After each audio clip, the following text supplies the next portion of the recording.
पुरुष लोग सुनकर आते हैं और घर पर आकर कहते हैं कि देख फलाना हुआ है, झगड़ा हुआ है, तेरे को ये बात किसी को कहना नहीं है। आप सुनकर आते हो ना, और फिर महिला को आकर कहते देख किसी को बोलना नहीं।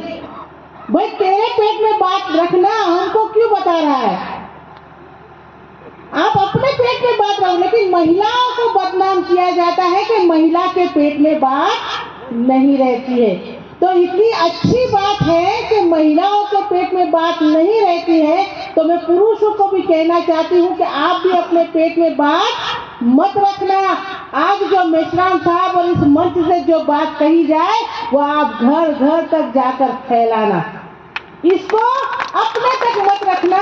इस बात को, इस प्रचार को आप निरंतर बढ़ाते रहना।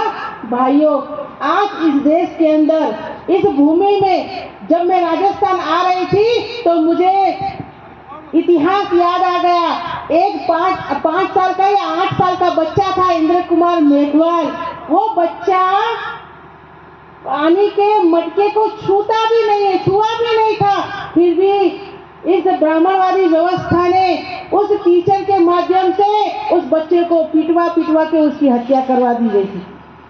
उसकी हत्या कर दी गई थी। इस राजस्थान की सरकार, गूंगी बहरी सरकार, तभी एक आवाज भी उसने नहीं उठाई थी।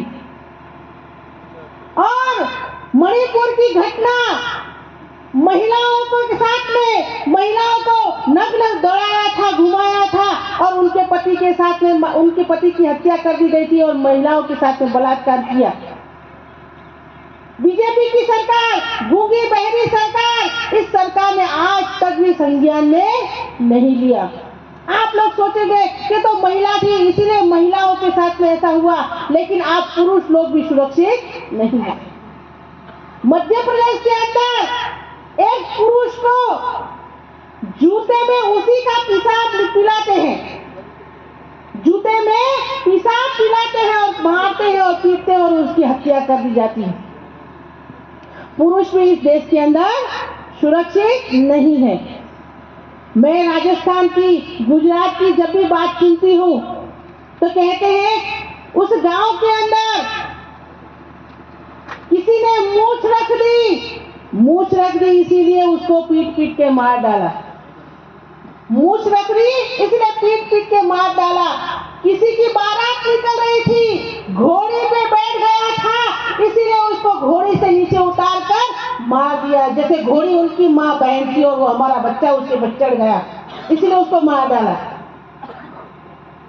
ये हमारे देश के अंदर जो हो रहा है, भारत के अंदर संविधान होने के बावजूद भी, हमारा लोकतंत्र है फिर भी ऐसा हो रहा है।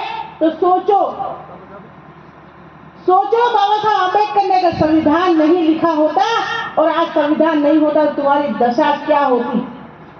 पढ़ी लिखी महिलाएं मुझे क्या कहती है, IAS ऑफिसर क्या कहती है, IPS डॉक्टर इंजीनियर वकीलों के घर पे जब हम जाते हैं कार्यक्रम के बाद मिलने के लिए, कार्यक्रम है भाई आइए आप लोग, तो कहते हैं ये सब कुछ तो हम लोगों को हमारे नसीब के कारण मिला है। नसीब के कारण नहीं, संविधान था इसीलिए तेरे को तेरा नसीब मिला है, नहीं तो संविधान नहीं होता तो तेरा नसीब भी तुझको नहीं मिलता।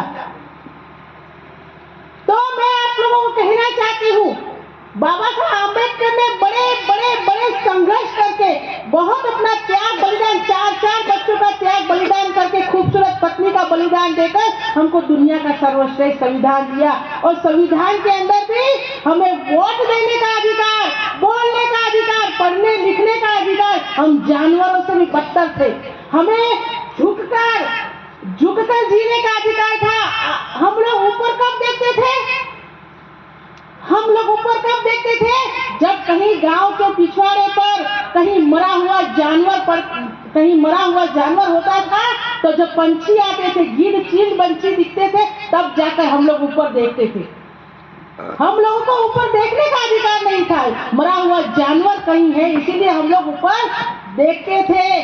बाबा साहब अम्बेडकर ने कहा कि मेरे भाइयों, मेरी बहनों, ये जो संविधान है उस संविधान को आप लोग जब स्कूल में जाते हो उस किताब को कुछ दिन झुककर पढ़ लो, मैं तुम्हें कहीं झुकने का अवसर नहीं दूंगा। एक बार तुम लोग इस किताब को झुककर पढ़ लो, मैं तुम्हें कहीं झुकने का अवसर नहीं दूंगा। इसीलिए कहा कि शिक्षा वो शेरनी का दूध है, जो भी पिएगा वो दहाड़ेगा। हम लोग यहाँ पर पढ़े लिखे लोग हैं, तो हमारा अस्तित्व अभी हम खतरे में है, ऐसा कह रहे हैं लोग। अभी हमारा वोट बचाने का समय है, वोट बचाने का समय है। अभी ईवीएम के माध्यम से हमारा वोट खतरे में है, हमारा भविष्य खतरे में है। बाबा साहब अम्बेडकर ने कहा था, जाओ अपने घर की दीवारों पे लिख दो, हमें शासन करती जमात बनना है। लेकिन हम लोग जमात नहीं, लेकिन हम लोग 5 किलो मुफ्त का अनाज लेने की लाइन में खड़े हो जाते हैं। हम लोग 5 किलो मुफ्त का अनाज मिल रहा है, उसकी लाइन में खड़े हो जाते हैं। भाइयों बहनों, मैं आप लोगों को कहना चाहती हूँ, आज से 5 साल पहले जियो का कार्ड आप लोगों को फ्री में मिलता था ना, डाटा प्लान आपको फ्री में मिलता था ना। आज वही जियो का कार्ड, वही सिम कार्ड 700 से 800 रुपया हो गया है 3 महीनों का। वो जो मुफ्त में दिया था आज वसूल कर रहे हैं। तो 5 किलो मुफ्त का राशन आपको अगर आज दे रहे हैं, तो 5 साल के बाद आपका खून भी ये लोग चूस लेंगे, वो लोग वसूल कर देंगे। तो वसूले नहीं, इसीलिए आप लोगों को मौका है। इस बार आपको इस सरकार को अगर उखाड़ कर फेंक देना है, तो इस बार आपको ईवीएम मशीन है, ये मशीन हमारी आज की आधुनिक मनुस्मृति है, इस आधुनिक मनुस्मृति को समझना होगा। इस मनुस्मृति को समझने के लिए आप लोगों को मेश्राम साहब बहुत ज्यादा समझाएंगे, विस्तृत में समझाएंगे। लेकिन भाइयों तथा बहनों, ये इलेक्ट्रॉनिक वोटिंग मशीन के माध्यम से हमारे वोट गायब हो रहे हैं। हम लोग सत्ता पर बैठने वाली शासन करती जमात बन नहीं पा रहे हैं इस ईवीएम मशीन के कारण। तो मेश्राम साहब कहते हैं कि हमारी और आजादी के बीच में केवल कोई है, तो वो समय है। हमारी और आजादी के बीच में कौन है? समय है। लेकिन मैं कहती हूँ कि हमारी और आजादी के बीच में समय तो है, लेकिन हमारी और आजादी के बीच में ईवीएम है। इस ईवीएम को हटाने के लिए, इस ईवीएम को तोड़ने के लिए हमको राष्ट्रीय स्तर का, हमको बूथ लेवल का हमको संगठन बनाना होगा, बूथ तोड़ने की कमेटी बनाना होगा। आप लोगों को अपने बूथ के नजदीक में जितने भी गांव है, आपके जितना भी नजदीक के बूथ है, उस बूथ पर जाकर आप कमेटी बनाओगे। इस मनुस्मृति को हटाने के लिए आप प्रयत्न करोगे।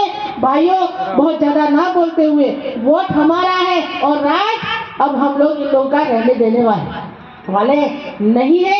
आप लोग